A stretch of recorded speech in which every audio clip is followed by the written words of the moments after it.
Welcome back to the channel, my friends. Warhammer Man Studios, I'm Warhammer Man, and today we're taking a look at the brand new World Eaters. This video is sponsored by the Game Bunker. More on that later. World Eaters Tactics. Richard Siegler weighs in on Khorne's finest. The World Eaters come to pre-order this weekend, and they got several exciting new ways to play, which still involve chain weapons to the face. Tournament pro Richard Siegler is here to extort the virtues of berserkers and demons. Alright, so Richard Siegler, arguably one of, if not the best player in the world, very interested to hear what he has to say about the brand new World Eaters. Richard says it's time for Khorne's chosen legion to have their time in the limelight. With the new Codex World Eaters, there are many exciting new rules, playstyles, and tricks to master. This article is going to focus on some of the important changes and analyze two brand new playstyles that have emerged.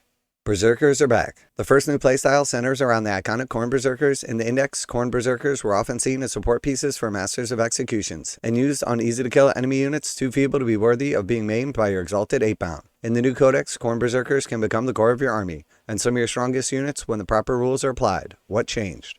First, they gained 2 inches of additional movement, up to 8. Their squad size also shifted from 5 to 10 models to 10 to 20, making offensive or defensive stratagems much more efficient on larger squads. They did lose a point of melee strength, which can be regained with the Berserker Warband detachment, but their Blood Surge move became a d6+2, making it significantly more annoying. Alright, so that is huge. Going up to 20-man units is massive. The stratagem efficiency on a 20-man unit of Space Marines versus a 5 or 10-man unit is exponentially more beneficial. The support pieces also become stronger and more synergistic. For example, when the Lord on Juggernaut leads a Berserker unit, their move characteristic becomes 10, and the Lord can now move through terrain. He also grants this unit the ability to fight enemy models within 3 inches, dramatically increasing the amount of melee in a crowd. Meanwhile, the Master of Executions allows this Berserker unit to reroll Blood Surge moves. Okay, so it sounds like the Juggernaut with a 20-man Berserker squad is going to be an absolute nuisance. You'll be able to fight 3 inches away, which now means you're going to be able to get almost everybody in combat in almost all situations. You're going to have a flat move of 10, which is huge. And then on top of that, the actual Juggerlord himself is going to be able to move through terrain, so he's not going to have to take the long way around while everybody else just rushes through ruins. In my opinion, there are 2 standout detachments, the Berserker Warband and the Gorestorm Onslaught.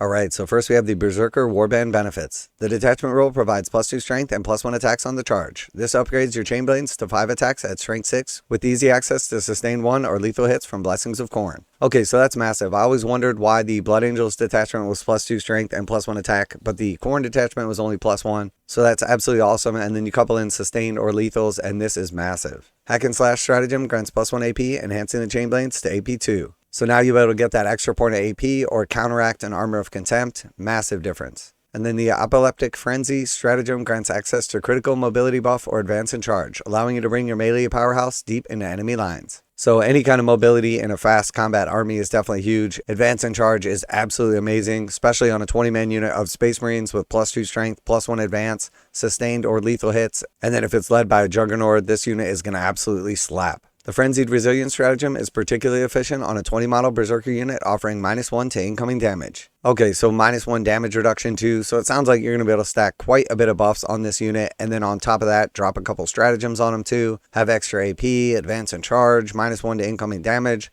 The real question is going to be, are you going to have a way to generate command points? The aptly titled Berserker's Wrath stratagem allows your Berserker unit to Blood Surge a maximum of 8 inches instead of rolling to determine the distance, making it significantly harder for your opponent to avoid. So again, another stratagem that guarantees movement.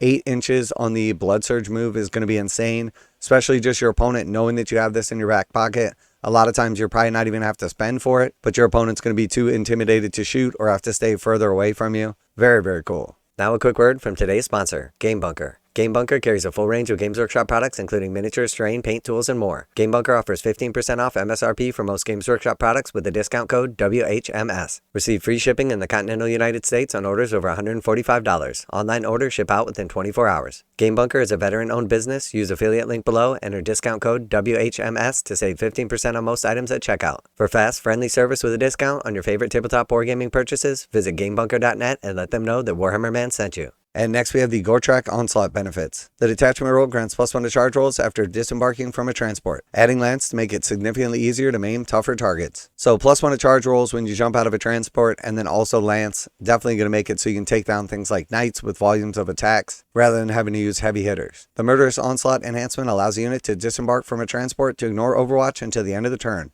allowing your Berserker unit to ignore the power of torrent weapons. So anytime you can take away Overwatch, again massive, especially against Overwatch, from something like a bunch of flamers, The aggressive deployment enhancement grants the bearer's unit Scout 9 from within their dedicated transport, allowing you to get to the center of the board with much more efficiency and project your combat prowess. So Scouting 9 in a dedicated transport, something like a Rhino, going to put a 10-man Berserker unit up the field with a character attached, and now suddenly you're guaranteeing yourself a first turn charge. You're going to know who has first turn before you scout, so you can either scout to safety if you don't have first turn, or you can scout straight up the middle if you do. Again, very, very strong. The Infernal Infusion enhancement grants the Fights First ability once per battle, a game-changing ability when fighting other melee armies. So again, we've seen this in the Blood Angels detachment, and it's absolutely phenomenal. Oftentimes, the threat of Fight First is enough to stop people from charging you, so you just keep it in your back pocket until you do need it. And then also the ability to heroically intervene and then pop your Fights First, mean that you're going to be fighting first regardless. Again, very, very strong. The detachment's 6 stratagems all interact with transports and vehicles, encouraging you to take multiple Rhinos. The most impactful for your Berserkers is Full Throttle Assault, allowing a unit and a Rhino to disembark and charge after the Rhino completes a normal move. When combined with the Smash Through stratagem to move a vehicle through terrain features, the threat of projection of your Berserkers is worthy of Khorne himself. Okay, so Full Throttle Assault, you're going to be able to move the Rhino up 12 inches. The Berserkers can jump out 3 inches, now they've moved 15, and then on top of that, you got a 2d6 charge, so you have a 27-inch threat range. And then if you combine that with the Smash Through, you can have your Rhino behind a wall, move straight through the wall so you don't have to go around it, getting maximum move and efficiency out of your Berserkers. Combine this with another squad or the same squad having a scout move inside that Rhino, and you're basically yeeting a Rhino turn 1 every game right into your enemy's, not even just front lines, but back lines. The Unrelenting Advanced stratagem allows a World Eater's vehicle that was just shot to make a 6-inch normal move, keeping it safe from further firepower. Even better if the Fury Unleashed stratagem that allows a Rhino that was just shot to disembark its Khorne Berserkers, who can then make a Blood Surge move, engaging any nearby enemies. This is going to be very tricky for your opponent to play against when properly positioned. So again, absolutely amazing. You can either move to safety with your Rhino, or your Berserkers can jump out and make a Blood Surge move straight into combat. So now your opponent has 2 tough choices: either don't shoot that Rhino, or shoot the Rhino and then potentially get smashed in by the Berserkers. So really nice stuff right here. Definitely looks like there's going to be some awesome action for Khorne. You can have multiple ways to play your army, and no shortage of ways to pack Berserkers in. Alright, and then we got a couple of lists put together presumably by Richard Siegler, an excellent player. So we had the World Eaters Detachment Berserker Warband. Demon Prince with the enhancement Helm of Brazen Ire, 220 points. Master of Executions enhancement Berserker Glaive, 85 points. Khorne the Betrayer, 85 points. Lord Invocatus, 110 points. And now keep in mind that in the past we've seen these points have changed in the actual book, or once the official rules come out and the Munitorum Field Manual is released. So take all these points with a grain of salt. Then we have 2 10-man Jackal units for 65 points each. 2 10-man Khorne Berserker units at 180 points, 3 squads of 2 Chaos Spawn at 80 points, 2 squads of 3 8-bound at 150 points each, 2 Forge Fiends at 150 points each, and then 2 Chaos Rhinos at 85 points each. So you're going to have your Jackals for your home objective. You're going to have your 2 squads of Khorne Berserkers in Rhinos to do some serious damage with characters attached. You're going to have your Chaos Spawn for actions and blocking out Deep Strike. You're going to have your 8-bound to take down those big targets. You're going to have Forge Fiends to run up the field, draw fire from your Rhinos, and then smash into the enemy lines. Very, very cool list right here. Definitely looks fun. Not a high model count considering this is like a mostly infantry list, but both the stratagems and stuff discussed here, it definitely looks like it could be very good. And then we also have World Eaters Detachment Goretrek Onslaught. So again, we have a Demon Prince, this time with Infernal Infusion for 225 points. We have the Master of Executions with the Aggressive Deployment Enhancement, 80 points. We have Master of Executions for 60 points, Master of Executions for 60 points. We have Khorne the Betrayer for 85 points. Then we have 4 10-man units of Khorne Berserkers. We have 2 10-man units of Jackals for 65 points. We have 2 Forge Fiends for 150 points. And then we have 4 Chaos Rhinos at 85 points apiece. So 2,000 points. We still got the heavy-hitting Forge Fiends. We've got 4 Rhinos, each filled with 10 Khorne Berserkers, and then a character attached to each. You're going to be jumping out, doing all kinds of cool stuff. Very, very cool list right here. Definitely exciting to see the different ways that you're going to be able to play your World Eaters. Not going to need to have Angron or Lord of Skulls in every single list. Very, very cool. Demonic Destruction. The other major new playstyle for World Eaters involves a Khorne Demonkin detachment, which allows your World Eaters army to be joined by up to 1,000 points of Blood Legion units and Strike Force game. It was previously very rare to use Khorne Chaos Demon allies, but the new detachment has several powerful rules that encourage you to do so, especially when combined with the recently upgraded Khorne datasheets. Khorne may have punished Skarbrand for his hubris, but with his recent datasheet glow-up, This rogue bloodthirster is one of the few ways to advance and charge with World Eaters, and one of the hardest hitting combat units in the entire game. The Disciple of Khorne enhancement allows a Lord on Juggernaut to be attached to a Blood Crusher or Fleshhound's unit. Importantly, this allows Blood Crushers to move through terrain features in your movement phase or charge phase, a huge mobility boost. Additionally, the ability to fight enemy units within 3 inches rather than engagement range makes it significantly easier to attack with all the models in your unit. The Blade of Endless Bloodshed elevates a Demon Prince into a combat powerhouse with few equals. With +1 attack, +1 strength, and +1 damage, he has an eye-watering 9 attacks, hitting on 2s with strength 9, AP 2, 4 damage, with devastating wounds on the charge.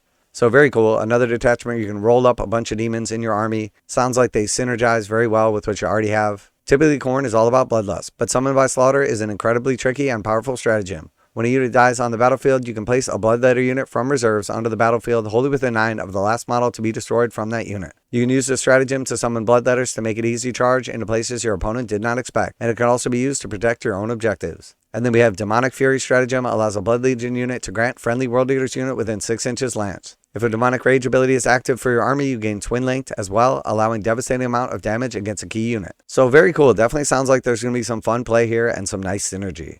And then here we have a World Eaters detachment, Khorne Demonkin with Scarbrand, Lord on Juggernaut, Enhanced Discipline. So first we have Scarbrand for 305 points, Lord on Juggernaut with the Disciple of Khorne, 105 points, Demon Prince of Khorne with the Blade of Endless Bloodshed, 230 points. Then we have 2x10 Jackals for 65 points. 2 Chaos Spawn for 80 points, 5 Fleshhounds, 75 points apiece, 2 squads of 10 Bloodletters for 90 points, 6 Blood Crushers for 220 points. We have 2 Forge Fiends at 150 points, and then we have 2 squads of 3 8-bound for 150 points. So surprisingly, not a lot in this list. This is much more of like an elite list, but presumably the Blood Crushers with the Lord on Juggernaut is going to hit really hard. Also Scarbrand. And then you got that Demon Prince hitting hard. You got some Jackals for your home objectives, some Spawns for doing some actions.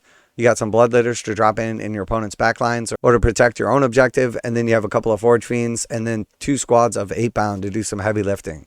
Overall, Codex World Eaters not only promises several new playstyles for fans of the faction, but also encourages players to take the most iconic World Eaters units. This is an exciting time to be a Disciple of Khorne, with a lot of new rules to explore and master. So very cool, definitely sounds awesome. Looking forward to these new detachments, the new Codex, the new box set, and then of course the new Combat Patrol as well. Looking forward to seeing some different types of World Eaters armies on the battlefield. As in the past, we saw like pretty much a cookie cutter build. Every once in a while we'd see something different like 30 Terminators or no Enground. But in general, just having the optionality is going to be really nice. And a bunch of Khorne Berserkers in an army is much more thematic than just like min 5 squads with a character attached. And then obviously we see a theme from Richard Siegler, which multiple Forge Fiends in every one of these lists. So obviously they're going to be very good. So keep that in mind. Let me know what you think of the new rules so far. If you're excited for the new stuff coming out, the new character, the Battleforce, the Combat Patrol. Always like to hear back from you guys in the comments. And as always, special thanks to the Game Bunker for sponsoring the channel. Check out the link in the description to save 15% on most Games Workshop products with code WHMS at checkout. Warhammer Man Studios, I'm Warhammer Man, and this really is going to be the year of chaos. And I'm out of here.